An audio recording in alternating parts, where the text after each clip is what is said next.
Abramos a palavra de Deus no Evangelho de Lucas, capítulo 19.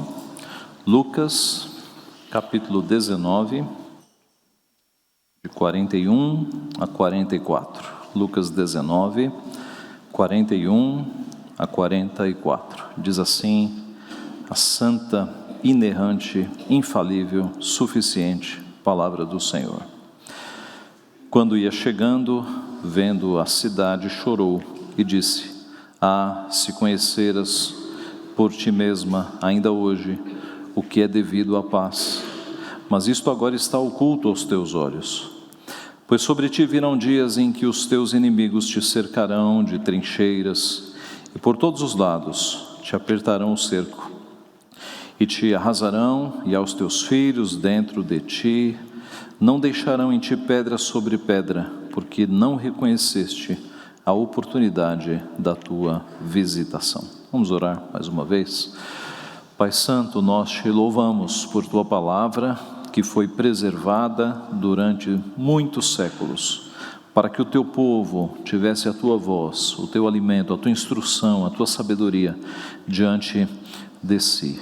Nós te louvamos porque o Senhor tem cuidado de nós como teu povo, por meio da tua palavra tem falado conosco, tem ajustado os nossos pensamentos para que tenhamos a mente de Cristo, tem ajustado as nossas emoções para que tenhamos as emoções que o Senhor quer que tenhamos, piedosas, voltadas à tua palavra, voltadas ao Senhor, um coração voltado a ti, e tem ajustado, Pai, os nossos caminhos, a nossa vontade, para que façamos a tua vontade. Nós te louvamos por isso. Sabemos que tudo isso é a operação do teu Santo Espírito que age em nós. E mais uma vez nesta manhã, agora que estamos com a tua palavra aberta diante dos nossos olhos, pedimos que o Senhor mesmo nos instrua, fale ao nosso coração, ó Pai, por meio do teu Santo Espírito. É o que nós pedimos e agradecemos em nome de Jesus. Amém. O que é o choro, afinal? O que é o choro? Nós vimos no texto que Jesus chorou. E o que é o choro? A resposta científica é esta: o choro é um reflexo psicogênico resultante da interação entre as áreas do sistema límbico do cérebro que regulam a experiência consciente das emoções internas e das respostas fisiológicas. Acredita-se que o choro possibilita o retorno da homeostase do organismo através da liberação de neurotransmissores e hormônios. A ciência tem as suas respostas para o choro, mas ainda é um mistério o choro do ponto de vista emocional. O que acontece para que uma pessoa, dependendo da emoção, ela exploda em lágrimas? Mais poeticamente, alguém já disse que quando o coração não consegue se expressar em palavras, ele transborda em lágrimas. E eu creio que todos aqui já choraram, tanto de tristeza quanto de alegria. O choro é normal de pessoas, não de animais. É um privilégio de homem e mulher, de pessoas chorarem. Gatos, cachorros, pássaros não choram. Deus deu este privilégio para nós. A Bíblia fala de homens e mulheres, servos de Deus, que choraram. Por exemplo, Davi chorou quando seu filho Absalão morreu, e chorou bastante. Jacó chorou quando trouxeram a notícia falsa de que José havia morrido. José chorou quando reencontrou os seus amigos, que há muitos anos não via. Ana chorou porque não podia ter filhos. O rei Ezequias chorou quando recebeu o aviso da sua morte, chorou muito. As viúvas choraram a morte de Dorcas. Pedro chorou depois que negou a Jesus Cristo, depois que negou 3 vezes e ouviu o galo cantando, ele chorou. Aliás, a Bíblia registra as 3 únicas ocorrências de Jesus Cristo chorando. É interessante que a Bíblia não registra Cristo sorrindo, e certamente ele sorriu, porque sem pecado ele tinha alegria pura. Mas a Bíblia não registra risos de Jesus, registra 3 ocasiões de choro. A primeira na morte de Lázaro, diz que ele chorou com empatia ao ver o choro de Marta e Maria. Registra também que perto da sua morte ele chorou, conforme Hebreus capítulo 5, versículo 7. E aqui no nosso texto, na entrada de Jerusalém, Jesus Cristo chora. Jesus Cristo chora. A questão, meus irmãos, é a seguinte: pelo que nós temos chorado? Pelo que nós temos chorado? Nós choramos porque não conseguimos uma promoção, nós choramos porque não conseguimos comprar aquela casa, porque o carro foi arranhado, porque alguém está doente. O que gera o nosso choro de tristeza? Quais são as coisas que nos colocam a chorar? Aqui nós vemos um dos motivos pelos quais Cristo chorou, que foi justamente ao entrar em Jerusalém. Na verdade, vamos ver aqui nestes poucos versículos quais foram esses motivos. Por que Jesus chorou afinal? O que fez com que, olhando para Jerusalém, Jesus Cristo irrompesse em lágrimas? Quais foram as causas deste choro? Em primeiro lugar, Jesus chorou ao ver a ignorância daquelas pessoas. Acompanhe no texto. Quando ia chegando, vendo a cidade, chorou e dizia: ah, se conheceras por ti mesma, ainda hoje, o que é devido à paz, mas isso está agora oculto aos teus olhos. Jesus está olhando para Jerusalém, está pensando nas pessoas que estão em Jerusalém, e ele chora porque percebe que aquelas pessoas estão cegas, estão em escuridão espiritual. Elas estavam achando que estavam em paz, mas elas não estavam em paz, elas estavam em guerra, em rebeldia contra o próprio Deus. Ah, se conheceras por ti mesmo, por ti mesma, ainda hoje o que é devido à paz. Ah, se vocês soubessem o que é preciso para ter paz. Ah, se vocês soubessem o que é a verdadeira paz. Esse é o sentido das palavras aqui. Aliás, Jesus já havia lamentado a perdição daquele povo, daquela cidade. Lucas registrou no capítulo 14, verso 34, o seguinte: Jerusalém, Jerusalém, que matas os profetas e apedrejas os que te foram enviados. Quantas vezes quis eu reunir teus filhos, como a galinha ajunta os do seu próprio ninho debaixo das asas, e vós não o quisestes. Aquela cidade, a maioria daquelas pessoas estava em perdição, estava em ignorância espiritual. É por isso que Jesus está chorando. E ele completa: mas isto está agora oculto aos teus olhos. Vocês não conseguem ver. Vocês estão como que em densas trevas. Vocês estão cegos. Então note que, em primeiro lugar, Jesus chora por conta da ignorância do povo daquela cidade. Vindo para os nossos dias, olhando para a nossa cidade, estamos em São Paulo, olhando para a nossa cidade, nós deveríamos também ter a mesma sensibilidade de Jesus. Nós não temos motivos para olhar para a cidade de São Paulo e rir, nós temos motivos para chorar, ao ver a incredulidade das pessoas, a ignorância das pessoas da nossa cidade. São Paulo e a maioria das cidades do nosso país, aliás, estão mergulhadas em densas trevas espirituais. Aqui na igreja nós já tivemos a oportunidade de sair pelas ruas, distribuindo folhetos, conversando com pessoas. E é bastante nítido que algumas pessoas não querem nada com Deus, não querem saber de Deus de forma nenhuma. Usam como pretexto o fato de que muitas igrejas têm enganado, só têm falado em dinheiro, e essas igrejas serão castigadas, julgadas por Deus, castigadas por Deus. Mas usam isso como desculpa, como uma desculpa para não querer nada com Deus, nada com Deus. Usam desculpas para dizer: não quero nada com esse Deus. Algumas pessoas dizem: não, eu não tenho religião, eu não vou na igreja, mas eu sigo a Deus.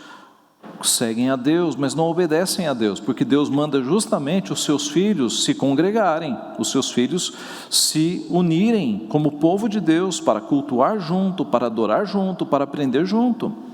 Então, é de fato uma geração em trevas, meus irmãos, é uma cidade em trevas, e isso despertou os sentimentos profundos de Cristo, que era verdadeiro homem, não é? Verdadeiro Deus, verdadeiro homem, e a sua humanidade tinha os mesmos sentimentos que nós temos, sem pecado, perfeitos, e isso fez com que Jesus irrompesse em lágrimas. É o primeiro motivo. Olhando assim, então, meus irmãos, para a nossa cidade, para as pessoas e o estado espiritual das pessoas, nós temos motivos para chorar também. Nós deveríamos chorar por aqueles que estão nas trevas hoje. Além de chorar por causa da ignorância, Jesus chorou por causa do julgamento que se aproximava para aquelas pessoas. 3 décadas depois, o julgamento viria para aquelas pessoas. Diz o texto, verso 43: pois sobre ti virão dias em que os teus inimigos te cercarão de trincheiras, e por todos os lados te apertarão o cerco, e te arrasarão, e aos teus filhos dentro de ti, não deixarão em ti pedra sobre pedra. 40 anos depois, no ano 70, foi exatamente isso que aconteceu com Jerusalém. O exército de Roma sitiou a cidade, destruiu o templo. O historiador judeu Flávio Joséfo, que foi testemunha ocular, um historiador da época, ele narra o que aconteceu na obra Guerra Judaica, nos livros 4 a 6. 2 citações eu trago aqui para os irmãos. Flávio Joséfo escreve assim: enquanto o santuário era queimado, não se mostrou piedade por idade, nem respeito por posição. Ao contrário, crianças e idosos, leigos e sacerdotes, igualmente foram massacrados. Em outro lugar, o imperador ordenou que toda a cidade e o povo fossem arrasados completamente, e que fossem deixadas somente as partes mais altas das torres, e a porção do muro que fecha a cidade do lado ocidental. Todo o restante do muro que circundava a cidade foi tão completamente destruído que os futuros visitantes ao local não conseguiriam acreditar que a cidade fora um dia habitada. Então note, Jesus chorou porque ele anteviu tudo isso, ele viu que toda essa destruição aconteceria com aquela cidade. Mas não apenas anteviu, ele mesmo profetizou, ele mesmo avisou. Certa vez, tendo Jesus saído do templo, ia se retirando quando se aproximaram dele os seus discípulos para lhe mostrar as construções do templo. Ele, porém, lhes disse: não vedes tudo isto? Em verdade vos digo que não ficará aqui pedra sobre pedra que não seja derribada. É assim que começa o sermão profético em Mateus 24. E hoje, se você for a Jerusalém, você vai ver que as pedras ainda estão lá. As grandes pedras ainda estão no chão, desde o ano 70. A voz de Cristo, não ficará pedra sobre pedra, é visível hoje, porque as pedras estão lá, umas em cima das outras. Isso liga um sinal de alerta àqueles que não creem muito em Deus e nas coisas de Deus. Por quê? Se Cristo, com 30 anos de antecedência, ele previu exatamente como seria destruído o templo e como seria destruída a cidade, isso não é um alerta para nós acreditarmos em Cristo? E ao lermos Mateus 24, que é o sermão profético, acreditarmos nas coisas que ele diz ali. E o que ele diz ali? Que um dia ele retornará, e que ele julgará as nações, e que o mundo será de fato julgado, os mortos ressuscitarão, haverá um grande tribunal. O livro de Apocalipse também fala dessas coisas. E aqueles que não quiseram nada com Deus e nada com o seu Filho, se arrependerão mortalmente, e dirão para as montanhas: cai sobre nós, porque é melhor nós morrermos aqui soterrados do que enfrentarmos a ira do Filho, aquele que nós desprezamos a vida inteira. Então é um sinal de alerta para as pessoas que não acreditam em Cristo, que não acreditam em Deus. Cristo está voltando, Cristo voltará. Aquilo que ele avisou, ele cumprirá, não tenha dúvida quanto a isso.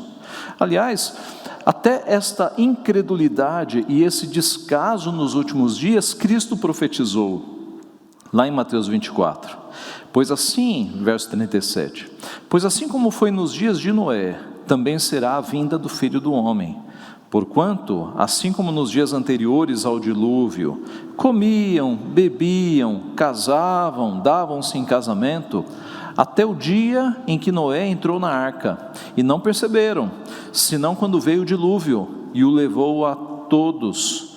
Assim será também a vinda do Filho do Homem. Estarão 2 no campo, um será tomado, deixado o outro. 2 estarão trabalhando no moinho, uma será tomada, deixada a outra. Portanto, vigiai, pois não sabeis o dia em que vem o vosso Senhor.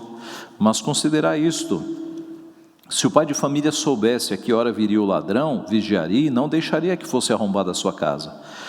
Por isso ficai também vós apercebidos, porque a hora em que não cuidais, o Filho do Homem virá. O Filho do Homem, Jesus Cristo, pegará todos de surpresa. Quando as pessoas menos estiverem esperando, Jesus Cristo voltará. E as nações olharão para os céus e verão Cristo voltando com um exército de anjos para acabar com tudo, para julgar a todos e para consumar a sua obra. Então Jesus chorou porque ele anteviu e ele anunciou o julgamento que estava próximo para aquela geração incrédula. E nós deveríamos chorar pelo julgamento final, porque um dia Cristo virá e milhares de pessoas que não seguem a Cristo serão julgadas e serão condenadas. Isso deveria nos incomodar, isso deveria abalar o nosso interior. Por fim, além de Cristo chorar por causa da ignorância do povo e por causa do julgamento que estava próximo, Jesus chorou por causa da dureza do coração daquelas pessoas. O final do texto: porque não reconheceste a oportunidade da tua visitação. Jesus visitou aquele povo com graça, com misericórdia, com salvação, mas o povo não reconheceu, veio para o que era seu e os seus não o receberam. Alguns lugares, algumas cidades não caíram neste erro, algumas cidades reconheceram a visitação do Messias. Naim, por exemplo, Lucas 7 descreve: todos ficaram possuídos de temor e glorificavam a Deus, dizendo: grande profeta se levantou entre nós e Deus visitou o seu povo. Esta notícia a respeito dele divulgou-se por toda a Judeia e por toda a circunvizinhança. Algumas cidades perceberam a visitação do Messias, mas Jerusalém não percebeu. Eles não conseguiram reconhecer, eles não conseguiram discernir a chegada do Messias. Eles sabiam interpretar os céus, as condições climáticas, mas não sabiam reconhecer os sinais dos tempos. Foi o que Cristo disse em Lucas 12. Disse também às multidões: quando vedes aparecer uma nuvem no poente, logo dizeis que vem chuva, e assim acontece. E quando vedes soprar o vento sul, dizeis que haverá calor, e assim acontece. Hipócritas, sabeis interpretar o aspecto da terra e do céu, e entretanto não sabeis discernir esta época. Aquele povo olhava para o céu e sabia quando ia chover e quando ia fazer calor, mas eles não percebiam que o Messias estava ali, que as profecias antigas estavam se cumprindo. Ora, o que dizer da nossa geração, que com tanto conhecimento, com satélites, consegue prever tantas coisas, não apenas condições climáticas, mas tantos fenômenos a ciência consegue prever e cumprir hoje.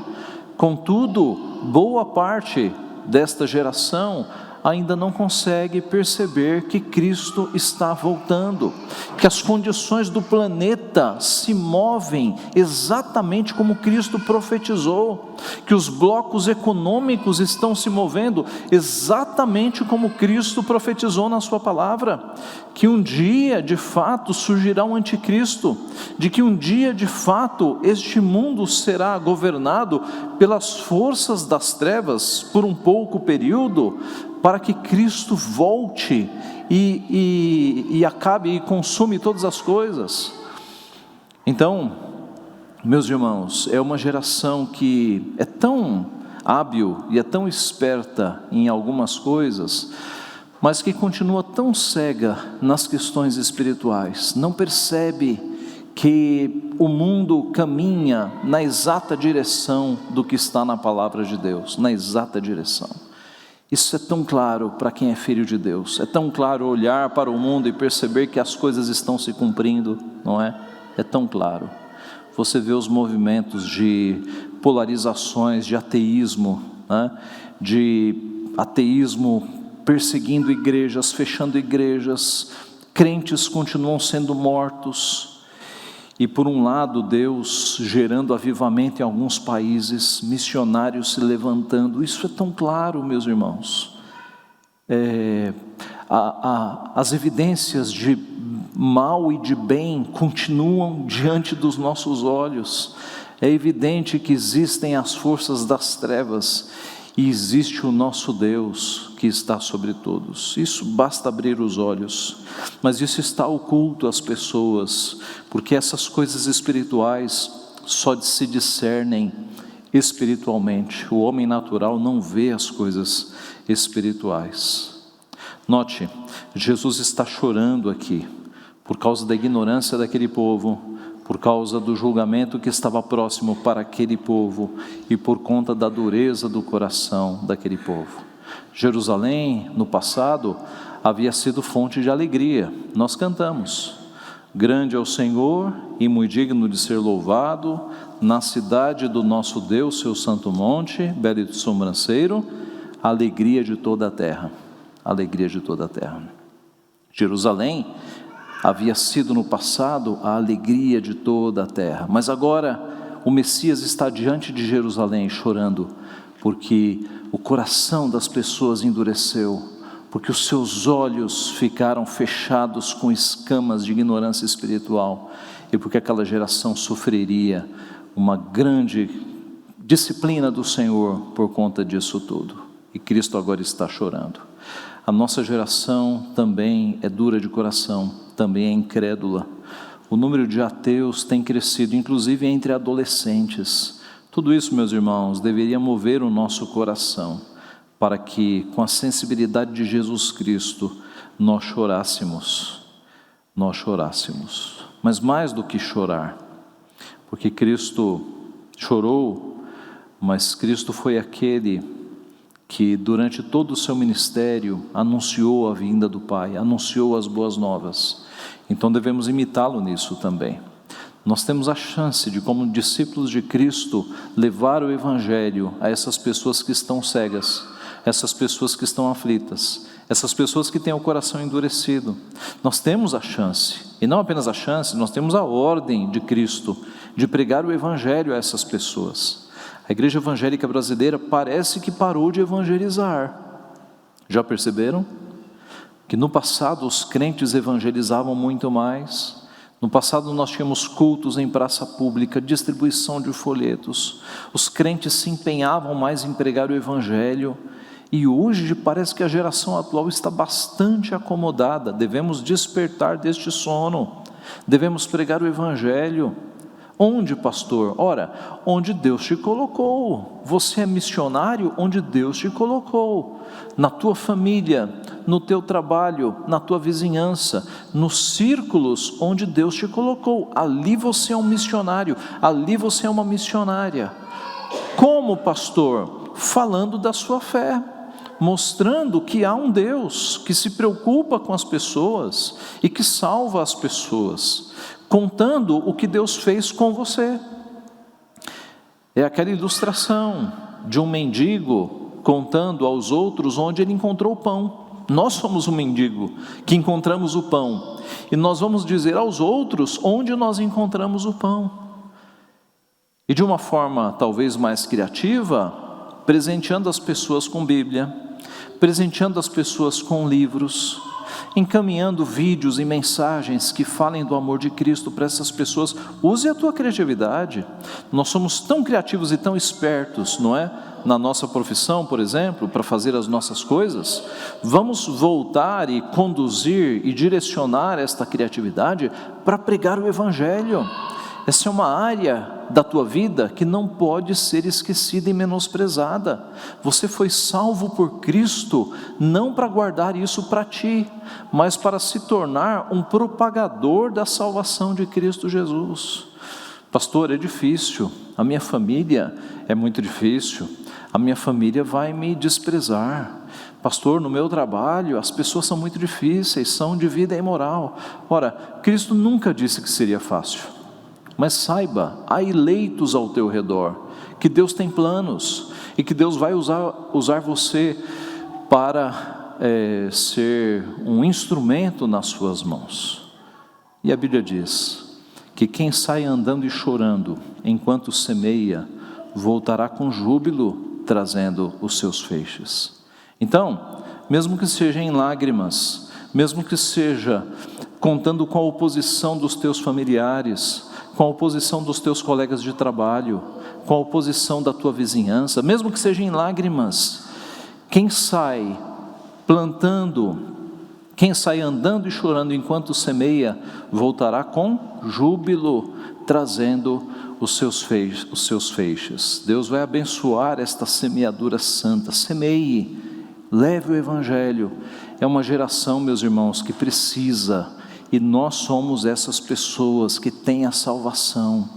As pessoas do mundo estão sofrendo tanto, estão em trevas, estão batendo, como nós dizemos, quebrando a cara na parede, porque não sabem para onde ir. E nós temos a salvação, nós fomos alcançados com a salvação, nós temos que passar isso para as pessoas. Há um viver melhor, há um viver de salvação que as pessoas podem ter, e ele está em Cristo. Vamos propagar isso. Que Deus assim nos abençoe e que nós choremos pelas coisas corretas. Que nenhum de nós chore porque o carro foi riscado, porque não conseguiu a promoção, por motivos que são passageiros, por motivos que são efêmeros, que são desta vida. Que as nossas lágrimas sejam reservadas a motivos santos, a motivos piedosos, à semelhança do nosso Mestre. Que Ele assim nos abençoe. Amém.